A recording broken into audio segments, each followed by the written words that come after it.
Welcome to Internet Paranormal Talk Radio. Tonight we will be examining werewolf and history. Actually, I did another episode on this, but the sound was jacked up. I don't know what's going on with the system, but I've been cutting these shows and the sound has just been jacked up. So, tonight we'll just be examining big bad werewolves in history. I'm glad you all who ever showed up. You probably late at night, so most of you will probably hear this tomorrow or another day. Anyway, let's get right into it.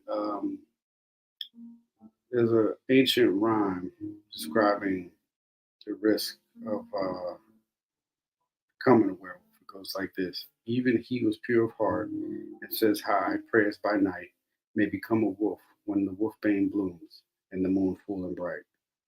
Okay, so what the vampires are to Transylvania, the werewolves are to northern and western Europe. The werewolf legends may have sprung from the myths of Norse gods who were said to have changed into animal forms, such as the bear and the wolf. Later, during the 16th century, witch hunts, the idea developed that a witch could change into a wolf, so it was grafted onto the list of creatures, toads, cats, hares, whose form witches were said to assume. In its human form, it's not easy to distinguish a werewolf from a vampire, since they share characteristics. These include the eyebrows that meet, claw-like fingernails, small ears that may be slightly pointed, and hair growing on the palms. There's one slight difference. A werewolf's third finger on each hand is supposed to be as long or longer than the second finger. Transformed, the creature appears either as an extra large wolf moving on all fours, or as an extremely hairy biped, retaining recognizable, although particularly repulsive, human facial features and clawed hands. Uh, Kind of similar, I guess, to the dogman, but the dogman usually has the muzzle, sharp teeth, jagged teeth, and then they say some even say they see them with the double row of jagged teeth. Similar, not exact, but similar. Anyway, internal hair. In Italy, it was believed that some werewolves grew their hair internally. In 1541, at least one suspect died under the scalpels of his examiners. England's King John, who reigned from 1199 to 1216, was said to have been a werewolf. Norman Chronicle describes how monks, hearing sounds from his grave, dug him up and took his body out of consecration ground. Thus, the ill passage of the surname Lackland was completely realized for he lost in his lifetime almost all the domains under Caesar, I guess you call it Caesar Ante, and even after death, he could not keep peaceful procession of his tomb. There were many ways in which a man may become a werewolf. A medieval churchman, Gervasi of Tilbury, said that stripping naked and rolling in the sand under full moon was an effective method. But Italian folklore, being conceived at the time of a new moon, sleeping outdoors under full moon on a Friday is enough to create a vampire. In Ireland, St. Patrick is said to have cursed an entire clan who displeased him by their lack of faith and turned them into werewolves. Some European legends say that drinking from a stream from which a wolf has drunk, being bitten by a rabbit wolf, or eating the wolfbane plant will cause the transformation. That's crazy. The methods used to deal with werewolves are equally varied French Canadian lore, advocates, and exorcism, by speaking the name of Christ or calling the werewolf 3 times by its true Christian name. In France, it was said that the loup-garou, that said the werewolf was known, could be defeated by taking 3 drops of blood from the creature during its wolf period. Oh, what's up, dudes? I see you, bro. Diesel. Yeah, back again. Uh, my bro Diesel. So back again. Yeah, had to be back again, D, because the one show I did before the sound was jacked up. I think because I had the air running. So anyway, but by far the best known method of freeing a human from the curse of the werewolf is to shoot the creature with a silver bullet, preferably consecrated silver, such as a crucifix from a church.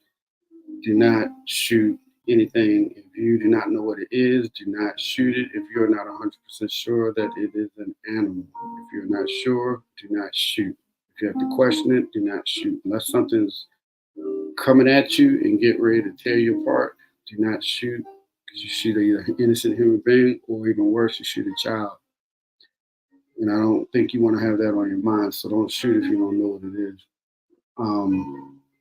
Practically every nation has a lore of were creatures in Africa. Some primitive people believe in men who become were leopards. That's cool. In Asia, the were tiger is feared by the superstitious, and then Scandinavians believe in people who hunted as bears. That's cool. Strangely, some of these weird stories may be founded on old fact. Odd cases, fortunately rare, have been reported of people who believed they were animals and who attempted to drink blood and eat raw flesh, so they were delusional, probably crazy. This condition is known as zoanthropic paranoia. Now listen to this. The Beast of Gavaldon. This is something different cryptid.